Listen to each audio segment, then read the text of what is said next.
estudiado, se hizo la coronariografía, ese paciente presentaba 2, 3 o 4 obstrucciones severas en sus arterias coronarias y se decidió, después de la coronariografía, que ese paciente fuera revascularizado mediante la técnica de bypass. Ese paciente fue al quirófano, se lo operó y se le hicieron 2, 3 o 4 bypass. Un ejemplo. Con el paso de los años, si ese paciente no modificó sus factores de riesgo o su enfermedad concomitante o los factores contribuyentes, ese paciente pasado una cantidad de años X, 5, 6, 7, 8 años, va a comenzar a enfermar los bypass. Por lo tanto, va a llegar un momento donde el paciente va a tener la misma sintomatología que tenía cuando se lo estudió la primera vez y se le hizo la coronariografía.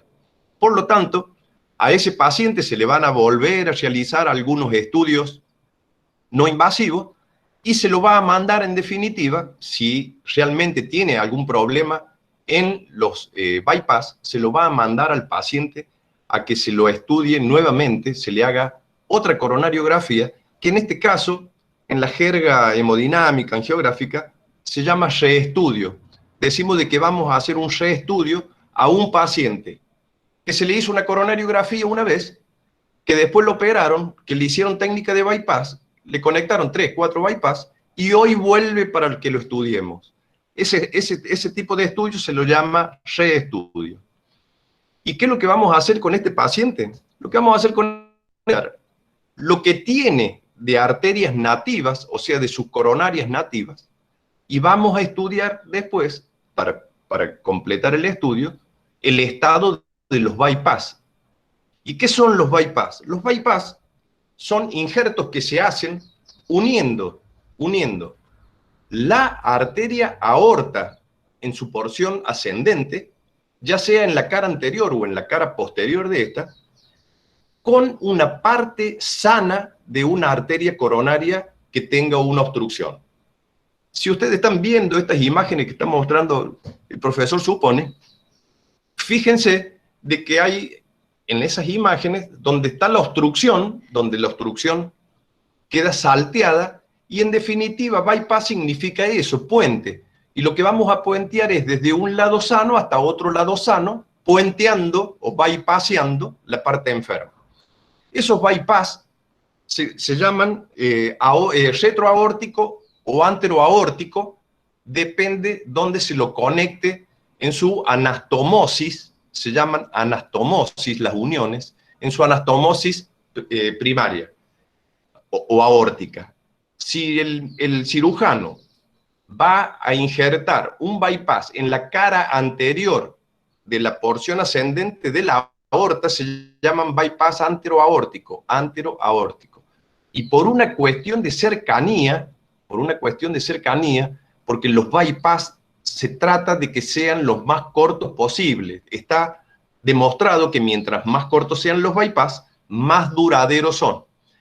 Entonces, lo que hace el cirujano es conectar un bypass a la cara anterior cuando va a hacer un bypass a la coronaria derecha o a alguna lateral de la arteria circunfleja. Y va a conectar los bypass retroaórticos, o sea, en la cara posterior de la porción ascendente de la aorta, cuando van a la arteria descendente anterior o a alguna rama diagonal, o bien también a veces a la circunfleja. Entonces, bypass anteroaórtico en la cara anterior de la porción ascendente de la aorta, bypass retroaórtico en la cara posterior de la porción ascendente de la aorta. Y la conexión se hace por lo menos 2 a 3 centímetros por debajo de donde está la obstrucción significativa de la arteria nativa. Los bypass pueden ser de vena safena, pueden ser de arteria radial, o bien se utiliza en los pacientes que tienen una lesión significativa en la arteria descendente anterior, la arteria mamaria interna izquierda, y a veces también se suele utilizar, en el caso de que requiera el paciente más bypass, la arteria mamaria interna derecha. Pero la más utilizada de todos es la arteria mamaria interna izquierda. Perdón. ¿Cómo se hace esto? Si el cirujano va a utilizar bypass venosos, lo que se hace es, mientras el cirujano cardiovascular va abriendo el tórax y separando el esternón, hay un médico vascular periférico, un cirujano vascular periférico, que va abriendo la pierna para sacar una porción de la vena safena, y aproximadamente con la vena safena desde el malleolo tibial hasta la rodilla alcanza para hacer 2 bypass venosos. Una vez de que el vascular periférico retiró la vena safena, con un dispositivo que se llama valvulótomo, lo que va a hacer es una valvulotomía, o sea, le va a sacar las válvulas a la vena, porque lo que necesita el cirujano es que a través de esa vena, cuando sea injertada, funcione como arteria, o sea, no tenga las venas, las válvulas que tienen las venas, porque eso demoran y retrasan el flujo. Y acá se necesita de que la sangre fluya como si fuera una arteria. Esos bypass se llaman bypass venoso, repito, se hacen con vena safena interna de la pierna del mismo paciente. El otro bypass, y que ha dado muy buenos resultados y que hoy por hoy es uno de los preferidos de los cirujanos, es utilizar la arteria radial. Se saca de la arteria radial 2 o 3 centímetros por atrás de la muñeca, en el antebrazo, hasta el codo, aproximadamente unos 15-20 centímetros de longitud de la arteria radial, y se utiliza esa arteria radial para hacer bypass radiales, que últimamente la mayoría de los trabajos que se han publicado hablan de que la performance que tienen estos bypass es muy buena, y se lo está tratando de utilizar un poco más que los de la vena safena. Y el otro bypass que tenemos necesita una sola anastomosis, una anastomosis coronaria o una anastomosis distal, porque lo que vamos a hacer es, o mejor dicho, lo que va a hacer el cirujano es, con la arteria mamaria interna izquierda, desprenderla del músculo pectoral, ligar todas las ramitas que se desprenden de la arteria mamaria interna, todas esas ramitas secundarias se ligan con hilo de lino, directamente se cierran para que no funcionen más, y se une la parte terminal, de la arteria mamaria interna izquierda a la arteria descendente anterior sana, puenteando la parte enferma de esa arteria, de la arteria descendente anterior. Lo que vamos a hacer acá, cuando un paciente que ha sido revascularizado por técnica de bypass llega para hacerse una coronariografía porque ha sentido la misma sintomatología que sintió en un primer momento, hace 6, 7, 8 años, antes de que lo operaran, lo que vamos a hacer es lo siguiente. Un ventriculograma exactamente igual con lo que hablamos al principio. Le vamos a hacer el ventriculograma, vamos a ver la motilidad de las paredes, vamos a hacer el cálculo de la fracción de eyección, y a continuación vamos a hacer las arterias coronarias nativas. O sea, lo que el paciente tiene de sus arterias nativas. Entonces, vamos a hacer una coronaria derecha, en la coronaria derecha, 1 o 2 disparos en oblicuo anterior derecha y en oblicuo anterior izquierda para ver cómo están las arterias nativas, para ver si este paciente está con problemas, porque tenemos que diferenciar. Una cosa es que se sigan enfermando las arterias nativas y los puentes estén sanos, y la otra es de que se estén enfermando los puentes y la parte sana de las arterias nativas siga sana. Por lo tanto, hacemos una proyección en oblicua derecha, en oblicua izquierda para ver la coronaria derecha nativa. Lo que a continuación es una proyección en oblicua anterior derecha, en oblicua anterior izquierda cefálica, con inclinación cefálica, y una oblicua, una AP cefálica para ver la coronaria izquierda. Son 2 o 3 proyecciones para ver la coronaria izquierda nativa. Y a partir de ahí, si esas porciones que han quedado de coronaria nativa están sanas, sí vamos a los bypass. Si el bypass es un bypass anteroaórtico, y es un bypass a la coronaria derecha, lo que conviene es utilizar un catéter multipropósito o un catéter Yadkin de derecha. Son los catéteres que mejor cateterizan selectivamente esos bypass anteroaórticos que van a la coronaria derecha. Y lo que vamos a hacer es, una proyección oblicua anterior derecha, una proyección oblicua anterior izquierda y una AP cefálica. ¿Por qué? Porque los bypass normalmente van al tercio medio o al tercio distal, o unión de tercio medio y tercio distal de la coronaria. Por lo tanto, vamos a poder ver un poquito de la coronaria después del puente y la terminación en la rama atrioventricular y en la rama descendente posterior de la coronaria derecha. Entonces, vamos a hacer una proyección oblicua anterior izquierda, vamos a hacer una oblicua anterior derecha y vamos a hacer una AP cefálica para ver el cuerpo del bypass en su cara anterior y en su cara posterior, o sea, para ver todo el cilindro del bypass, porque es importante también ver de que el bypass en toda su circunferencia esté sano, o en alguna de las proyecciones nos demuestre si tiene alguna estenosis, o sea, si hay alguna placa ateromatosa que se está desarrollando en ese injerto, en ese bypass.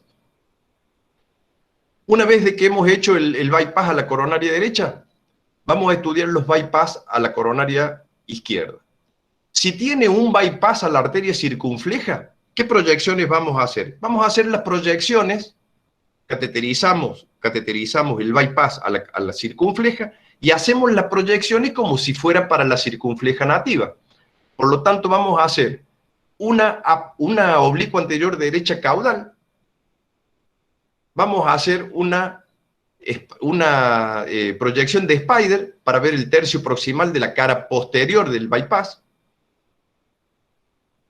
y vamos a hacer un perfil. Son las proyecciones más demostrativas para ver la circunfleja, y el cuerpo del bypass que sigue la circunfleja. Y por último, vamos a hacer el puente, supónganse, o supongamos, de que es un puente retroaórtico a la arteria descendente anterior. Lo que vamos a hacer es cateterizamos selectivamente el bypass retroaórtico a la coronaria descendente anterior y hacemos proyección oblicua anterior derecha, hacemos oblicua anterior izquierda con inclinación cefálica, oblicua anterior izquierda con inclinación cefálica, donde vamos a poder ver el cuerpo del bypass y la porción terminal o tercio terminal de la arteria descendente anterior en su cara anterior y posterior, para ver, repito, toda la circunferencia.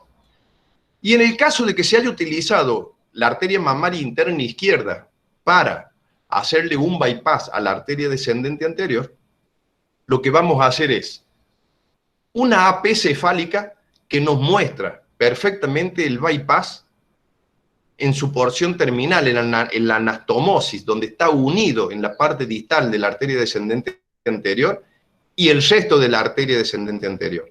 Esa proyección es muy importante porque se abren las ramas de la mamaria con la rama terminal de la descendente anterior y nos permite ver bien la anastomosis, la unión, donde ha sido hecho el injerto. Y después vamos a hacer una oblicua anterior derecha para ver el cuerpo del bypass, pero sobre todo para ver la parte terminal de la arteria descendente, el tercio terminal de la arteria descendente anterior. Y por último, podemos hacer una AP cefálica, donde también vamos a mostrar absolutamente el cuerpo del bypass y la anastomosis. Lo otro que se suele hacer en la arteria mamaria es una inyección de material de contraste. Son inyecciones de material de contraste de 8 a 10 centímetros cúbicos, utilizando prácticamente la jeringa en perfil, que es también una proyección que le gusta mucho a los cirujanos para ver cómo quedó anastomosada la parte distal del bypass a la porción distal o al tercio distal de la arteria descendente anterior. Con esas proyecciones, oblicua anterior derecha, AP cefálica y perfil, alcanza para demostrar el estado del cuerpo del bypass y cómo están las arterias. Como para completar esto, si el paciente tuviera lo que se llaman lesiones de novo, o sea, nuevas lesiones en las arterias coronarias nativas, o tuviera lesiones en los bypass, ya acá en este caso, al paciente se lo lleva a una terapéutica por cateterismo, que van a ser los temas que van a venir en las próximas clases, mediante una técnica por cateterismo que se llama angioplastia, o sea, reparación de los vasos, donde ya directamente el paciente ya no va más a cirugía, sino que lo tratamos en un servicio de hemodinamia, en un servicio de angiografía, le vamos a hacer este procedimiento terapéutico que se llama angioplastia para dilatar las obstrucciones que tengan nuevas en las arterias nativas o lesiones que se hayan presentado en los bypass con el paso del tiempo en aquellos pacientes de que no modificaron sus factores de riesgo, o sea, aquellos pacientes que tenían niveles de colesterol elevados y nunca trataron de bajarlo, aquellos pacientes que hacían vida sedentaria y siguen haciendo vida sedentaria y no hacen un ejercicio físico, aquellos pacientes tabaquistas que fumaban antes de que los operaran y siguieron fumando después, todos aquellos pacientes que no modificaron esos factores de riesgo, lamentablemente por ahí vuelven a hacer esto que acabamos de explicar que se llama reestudio, que es volverle a estudiar las arterias coronarias nativas más los bypass que le hicieron en una cirugía previa. Bueno, espero que se haya entendido. Paramos 5 minutos y vemos el último tema. No, ya está, lo dejamos para después. Bueno.